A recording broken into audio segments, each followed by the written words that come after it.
Welcome to Unmasking with Male Educators. We have a special episode today. Today, we are counting down to the Young Men's Conference. We're counting down to the opportunity for us to serve young men in our own community. So we're doing it here live in Oakland, California. And we have people all over the world. We have 37 partners around the globe who are also hosting events for their young people. Our first South Africa event has already taken place. We had this past weekend a conference in Ross, California, the Male Teen Conference. And more events are happening as we march towards November 8th and even beyond. And so today I want to just kind of share with you a story about a man who's making masks with men in his community, but it's happening in a very untraditional way. When I say untraditional, is that the right word? Untraditional? Probably is an unfamiliar way, uncommon way, a different way. Gregory Robinson Jr. is this week's guest. Gregory Robinson Jr. is on this episode from the Samson Correctional Institution in North Carolina. I want to give you some context of how this first conversation happened, and hopefully it'll paint a picture for where we're going to go next. So myself, I went to North Carolina for a workshop with Journeyman Triangle, with Jordan Bowman and his organization. They invited me to their Rites of Passage weekend. What a beautiful experience it was. I think it was the fall of last year, fall of 2024. During that trip, there was a reporter there, a Christian, who recorded some interviews, and he put out an episode sometime earlier 2025. That episode was shown to the men inside the correctional facility, and Gregory, who is an author, he's a speaker. He works with men in the prison to really help deal with the restorative justice and conversations around violence that happens in behind those walls. He saw the episode and he reached out. He reached out and he called. So let me tell you what happens when you get a call from a prison. There's a Global Tel Link or some other companies. You probably heard about these companies who make money off of phone calls, but this is the only way you can talk to someone behind those walls. So I get a call and it says, "You have a prepaid call from," and then they say their name, Gregory Robinson. And I was like, Gregory Robinson. So when I first heard the Global Tel Link recording, I was like, oh my goodness, who is in trouble?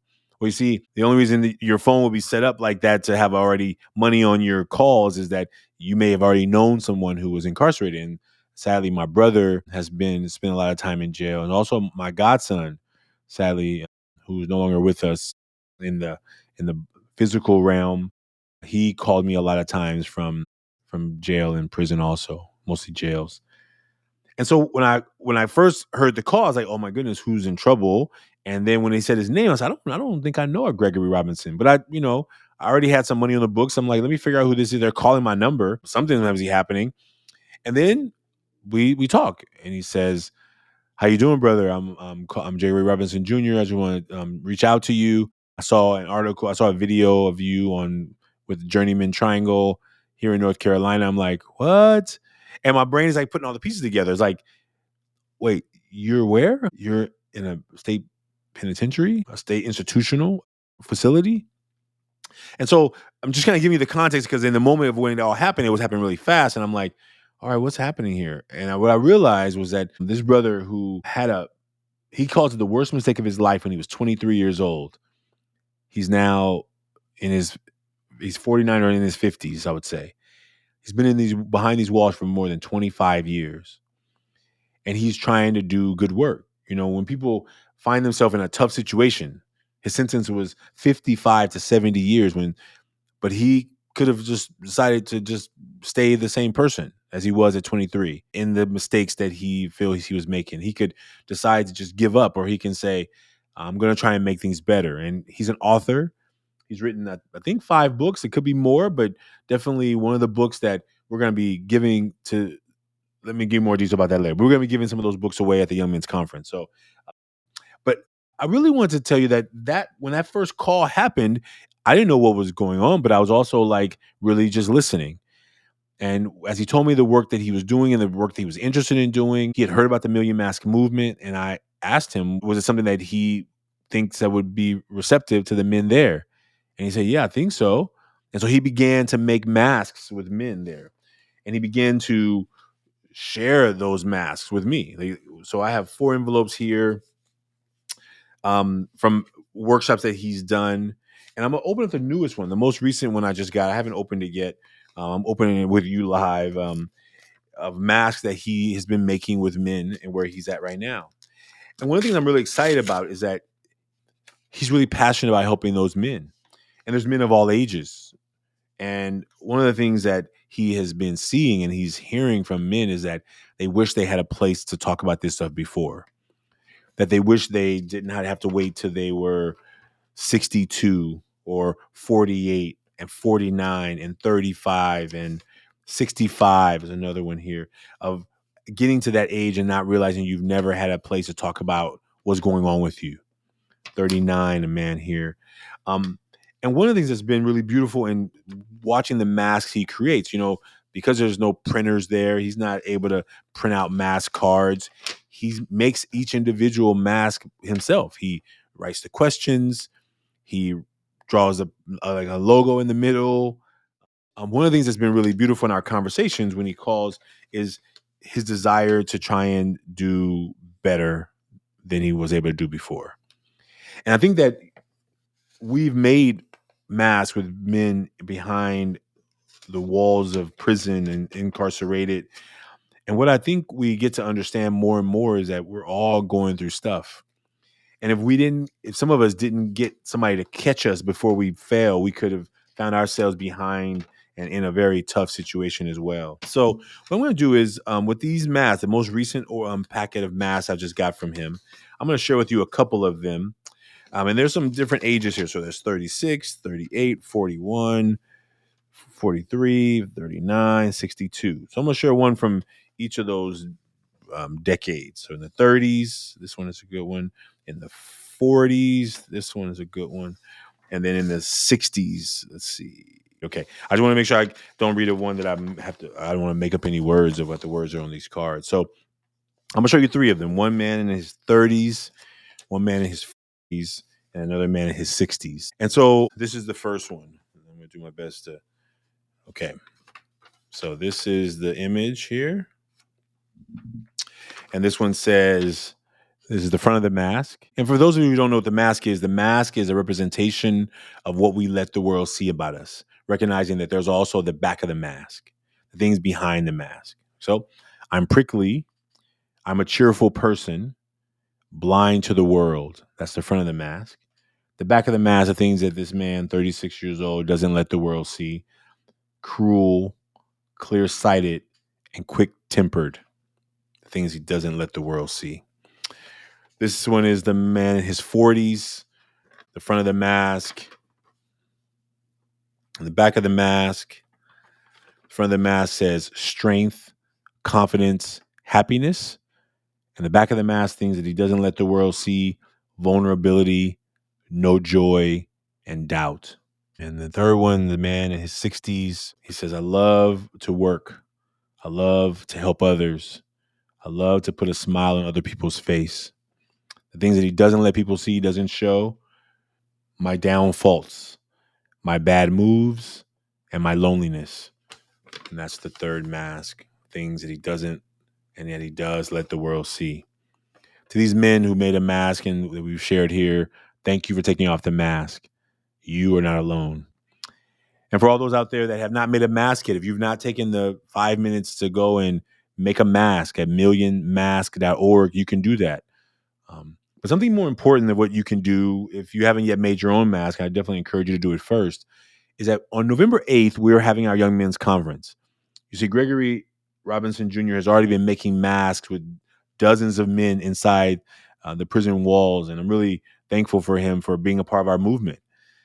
Every mask gets us closer to our goal of reaching 1 million people around the world. And sometimes we may not even know the impacts we have because we may not get the mask in our hands. But what I'm inviting you to do is, whoever's listening to this episode, you can share this episode with somebody. You can clip this part. You can make masks with young men in your own community. We think all the young men in the world should have a connection.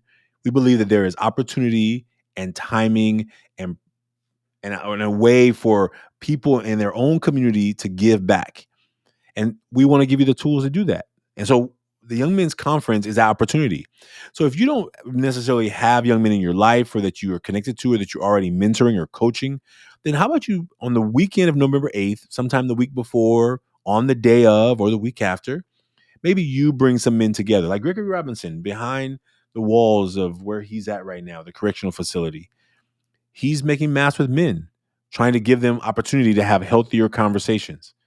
You can do that as well. You have the opportunity to do that. So the resource online is free to use, millionmask.org. You can invite men to make their mask online. You can sit down and have a conversation over coffee, over a meal, and just talk about what those masks are like. What is it like to continue wearing it? And do you have a space where you can take it off?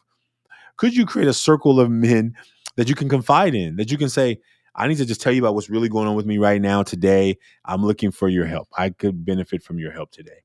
And that's what we're asking you to do. So thank you for listening to today's episode. I hope that what you heard from not only these men who are willing to be vulnerable, that you recognize that young men, we don't have to wait for them to go to prison to navigate those masks. We don't need to wait for them to get into some serious trouble before we ask them how they really feel. We can start right now.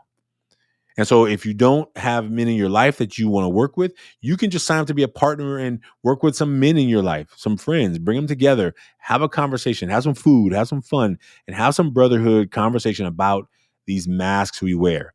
Because if we don't find a way to give more young men and men a way to talk about these things in a healthy way, we will be forced to continue locking them up.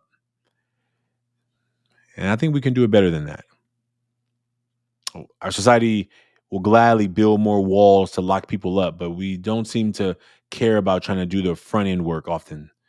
And you can do this today. You can take an opportunity today to make masks with men and young men and all people in your community. The Million Mask Movement is open to all people. So anyone can make a mask at millionmask.org. But for you, what I'm talking about today is what Gregory Robinson is doing. And in our conversation, he shares about the work that he's doing, the impact that he's having on men's lives. And so as I shared a few of the masks that he's made, you get to hear this episode where he tells you some of his story. We thank you for being a part of the Million Mask Movement. We thank you for being a part of this Unmasking with Male Educators. And educators come in all shapes, sizes, colors, and they are in so many different institutions that we may not even know about.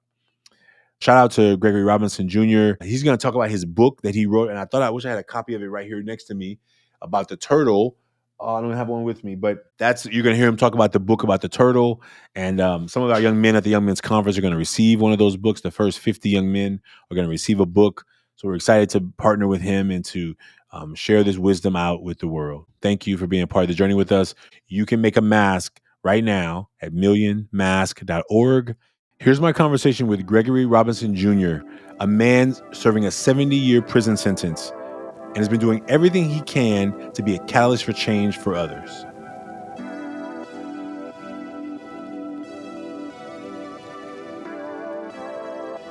Brother Robinson, this is a pleasure to be on the call with you. How are you? I'm all right, brother. I'm all right. It's a pleasure to be on the call with you as well, sir. Well, welcome to this conversation around taking off the mask, the Million Mask Movement. I would love if you would introduce yourself, tell folks what you want them to know about you. Take a couple of minutes just to kind of share a little bit of your story, and then we'll jump into a deeper part of the conversation. Okay. Yeah. Definitely like the people know, man. My name is Gregory Robinson Jr. I'm currently serving a 62-year sentence in the state of North Carolina, 6 sentences about all the 52 to 70 some years, 6 sentences box carded. I am also a self-publisher, author of Wisdom Creation books. These books are all about the youth, about making great decisions, trying to help them make better decisions than we made or I made before I entered this society of prison. Yeah, thank you, brother. I want to make sure you were finished. Well, I know that the current situation that you're under right now and the current location where you're at right now, as you described, is like some decisions you made in your youth.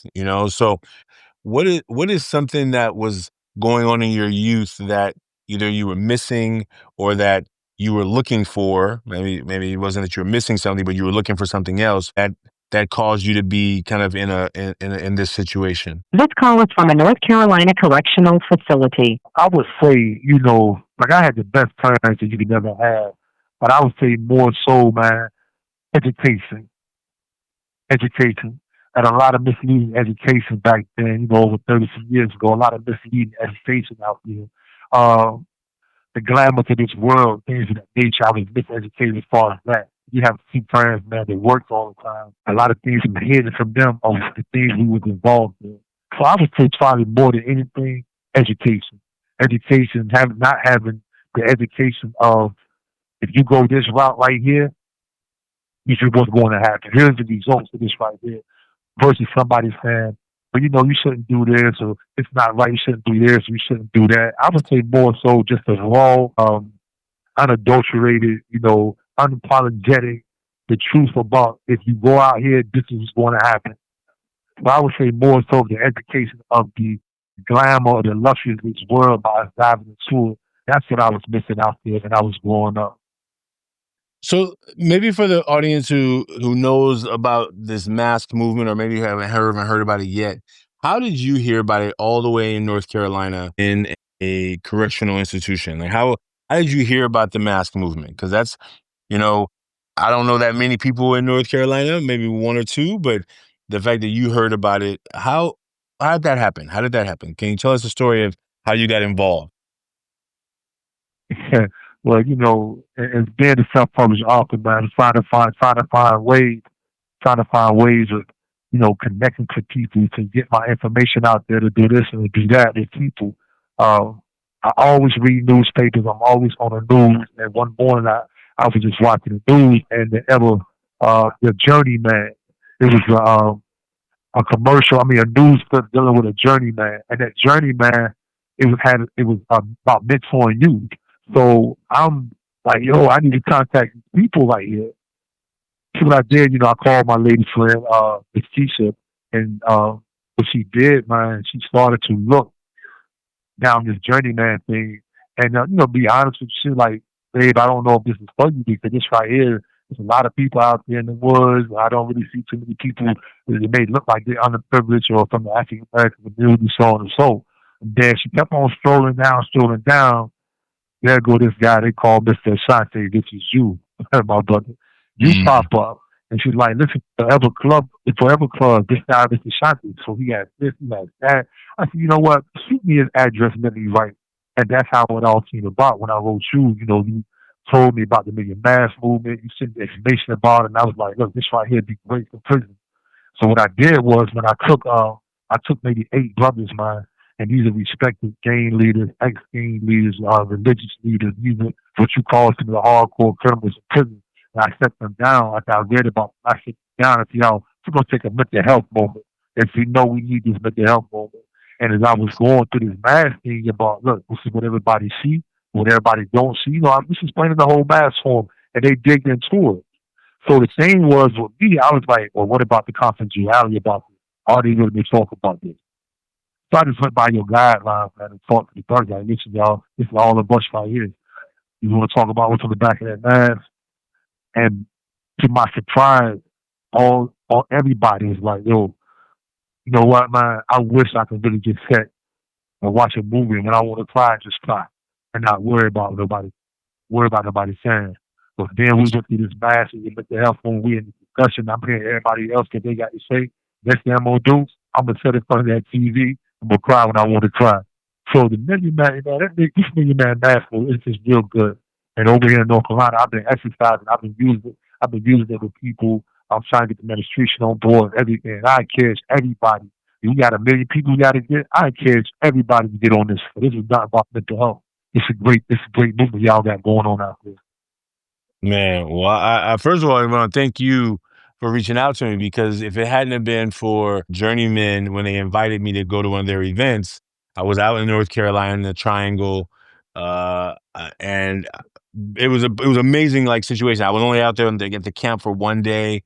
It was great that they were able to capture some footage, and I was thankful. And when you reached out, I was like, yeah, I know Journeyman, and that I saw I saw the news clipping, and so it was great, and I was so thankful for you and your team. The fact you have somebody helping you to like make connections. And so thanks for reaching out. And the fact that you've been making masks with men there is such powerful, because we try and tell people, and especially teachers and educators, the mask is simple. Well, let's say it's simple, but it may not be easy. Simple means it's just 6 words, but it's finding those 6 words and deciding which 6 words you can write. That's the part that may not be easy for everyone. One of the books that you wrote around the turtle, I want you to maybe just give a synopsis of the turtle story, because that's one of the stories that we gave a couple of those books to our young men. Um, tell folks about the turtle story. Tell them the official name. I don't want to get the name wrong, so tell them the name of the book, and then tell them the idea around the story of the turtle. This call is from a North Carolina correctional facility. Wisdom of creation, the turtle. Man, this is the start of everything. It all started in the barbershop. The whole thing. A young lady, her daughter, that I was talking to at that time, during the time, her daughter was, trying to convince me about help telling her mom to stop putting plastic out on the beach to save the turtles, right? So I asked the young girl, I said, listen, what do you know about turtles? Tell me about the turtles. So when she gave me a little talk about the turtles, I said, you know what, I'm going to write you a story about the turtle. So I ended up writing the whole story about turtles and things of that nature, about how this turtle's supposed to move and the benefit what man can take from this turtle to survive in this world. And I took it to the brothers in the barbershop, and they're like, bro, stop playing. You might as well go on and write a book. This right here, we need this right here. If I'd have had this turtle growing up, other than about the rabbit and the tortoise, then I probably wouldn't be in prison. So, with that said and done, I went back to the cell and I rewrote the story, and I named the turtle. The turtle's name is Nick. It makes it, she's special. She's like the foundation to this whole movement. And inside this turtle book, the turtle Nick teaches you about pondering, acceptance, and patience. And that's what it is. It's all about that. If you sit back for a moment and ponder over everything you got going on in life and be able to accept a lot of the situations that you're in and be patient for the outcome, life becomes a whole lot more better.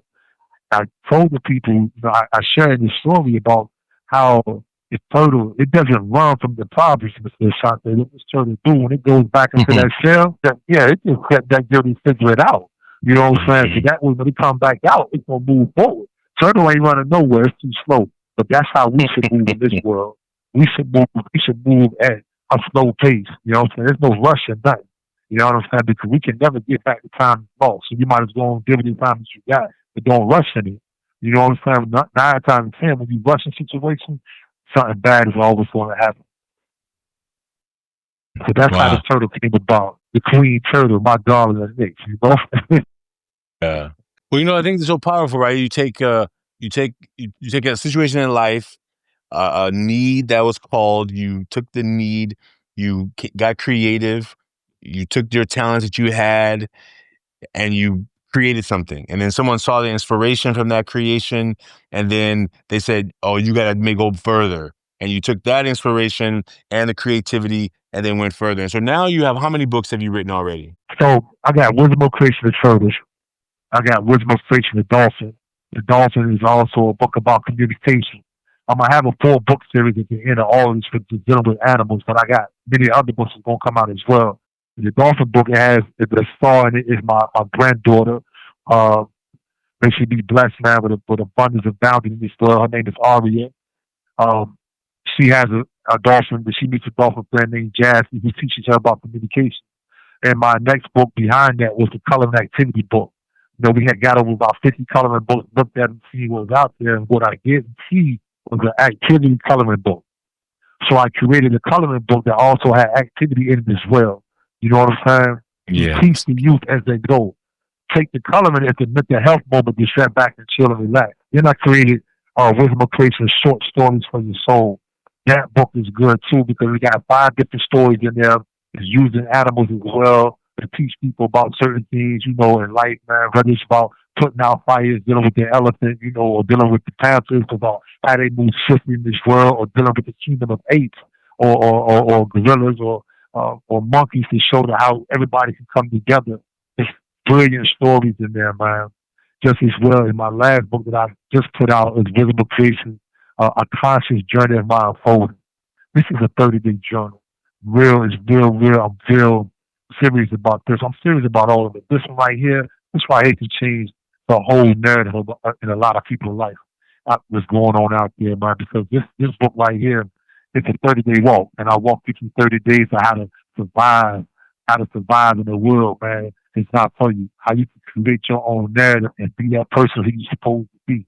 You know, if I could survive in prison 28 years now, dealing with everything that's around me, I don't care what it is. If I can deal with loss of family, people dying beside me, all type of activities going on around me, people not godly, whatever they be.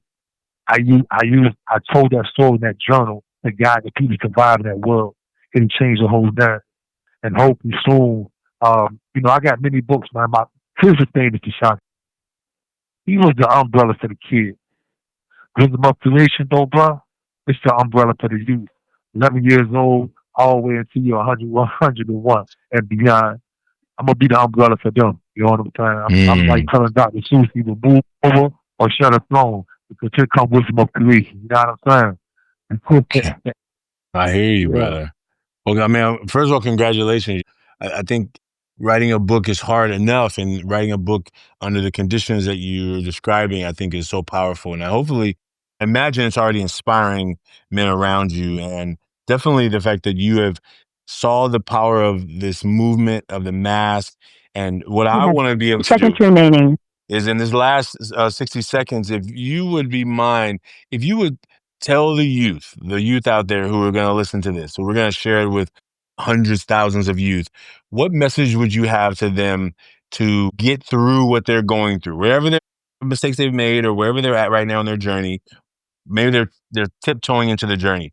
What message would you have for them? And I'll let you finish it here. You have 30 seconds remaining. I would tell them to just great decisions, success will come. It's okay. The elders that are around, the mentors that are around, they've already experienced a life that we don't want them to experience. And that's why we here. Listen, just sit back and listen to the elders, man, the mentors and so on and so, you know? Just take a moment and pay attention to what they got to say. Because we done lived this drama already. Be patient with life. Okay, brother. There And you as I go. was saying, okay, and as I was saying, stay that you. You don't have to rush and growing up trying to experience anything. Because I tell you, I promise you this: when you're incarcerated in this environment, when you have no control, no control whatsoever, you gotta wear other people's boxes. You can't eat what you want to eat. You can't call home when you call home when you want to call home. If somebody in your family passed away, you can't even enjoy that funeral or be around those who you love. You got no control, man. But one thing you do got control over in life is your mind and your narrative. And I'm grateful that I have not lost my mind for the narrative where my life got to go. But this is not a place, prison is not a place where you want to be at, the place where you want to be at. And last but least, man, this is my message to all the mentors and the elders and everybody else that's out there, mentoring these youth. I got something good going on here with Wisdom of Creation. It can help the youth. By me being incarcerated, I need help. I need help to put many other books out. I need finances and so on and so. So I got a GoFundMe page. Google my name, Greg Robinson. Help me be able to help you. To do my thing. Let me be a part of the solution. Because I'm far from that problem. My mom, my father, and I love y'all much. I appreciate y'all. My future wife, Keisha, we gonna do big things together. And all my grandkids, I can't name y'all. I love y'all. All the kids that call me grandfather. All the kids that call me uncle. I love all the youth in this world, man. My brother, my sister, my little brother who's incarcerated with me. Keep your head up. Big brother gonna come get you. Most important, Mr. Ashanti, man, I appreciate you. You didn't never have to press 5 when I called you. You press 5. You continue to press 5 week after week. Man, that's amazing right there. There's good people behind these walls, and I appreciate you, man, for bringing me in up under your wings to guide me and let me speak to the youth today. Thank you, brother. But thank you for reaching out. Thank you for the work you're doing. We're gonna share the links to all of that in the bio, but also on the platforms. So let folks know where they can follow you. I know you have a Facebook page. Let them know the name of it. And then we're gonna any last words you want to say as we wrap the show. But I'm so thankful for you, and I think that the masks that we'll begin showing from the men that you've created are gonna inspire people all over the world. So let us know how they can follow you, and then we'll put all those details in the show notes as well. Okay. Rhythm of Creation 2. That's my Facebook, Instagram, everything I got on social media is up on the Rhythm of Creation. The number 2, the numerous 2 sign. Rhythm of Creation number 2. That's my platform. Hopefully, when I raise more change, I'll be able to put other things up. I'm on Amazon. Everything I got is on Amazon. The GoFundMe page, as I said earlier, Google my name, Gregory Robinson Jr. No, it's up on the Gregory Robinson on the GoFundMe. I got a newsletter out as well. Subscribe to the newsletter. Subscribe to that for free, which is on Wisdom Association number 2. Pass it out to the youth. Um, this Million Man Mass movement, we're going to get to this million real soon. But I encourage everybody as well, man. If it's just in your house, let's get active in it. The churches, the mosques, the community centers, the workspace, everybody get involved with this. For what happens with this, once Mr. Ashanti places these masks up in the gallery, the youth is seeing this. And that the most powerful thing the Barter did is letting the youth know it's okay to be you. What you carrying on the back of that mask, it's okay to switch the mask and put what you got on the back and wear it on the front. One more thing, Mr. Ashanti. I don't want nobody to call trash to me. To the people, man, who've been helping me thus far, my editor, Maya, and I love you to death. I appreciate you. My man Dominique, man, he's taking half price on everything he be doing for me as far as putting my books out there. I appreciate you too.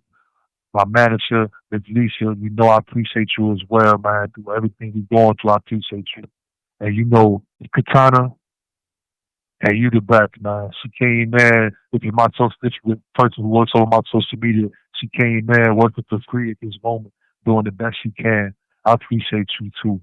And my little sis, Shay, you already know I love you. Again, this is Shante, the world, man. Everybody get behind this mass movement. Log on to do what Mr. Horn. Log on to Wisdom of Creation too. It takes everybody, man, to stop this gun violence what we got going out here. Guns Down, Books Up. I got a campaign on there. It takes everybody to get into this, man, to get involved with it. You change the narrative. I love you all. Peace. Yeah, that's what's up, brother. That's what's up. And thank you for giving us shout outs. And if anybody, you can send me a message with anybody's, info, so I spell their names right when we type it up. But I'll appreciate you, and I'm sure they'll hear it in your voice, their gratitude. And thank you. If you hadn't reached out, then we wouldn't have talked about the masks. If you hadn't have made the call, we wouldn't have had a conversation about whether this could serve. And I think that all it takes is us all doing what we can do. We can't do everything, but we can do something. And so if we take the things that we can do, it will amplify the things that we can't do, and people will come alongside us and push us and nudge us and open doors for us or knock on doors with us. So that's how it happens. And I appreciate you for reaching out. So, folks, thank you for being on this conversation with Brother Gregory Robinson Jr., and we will be in touch again. This is just the beginning of many more to come. Thank you, Brother Robinson. Hey, more to come. Hey, one more thing, Shante. Before we just forget everybody. But we go live, everybody can laugh and say, look, this man forgot everybody. One more person, you know what I'm saying? Yes. And that's the brother Shakur. That's the brother Shakur and his wife Amina. It was them who helped me put the deep letter out.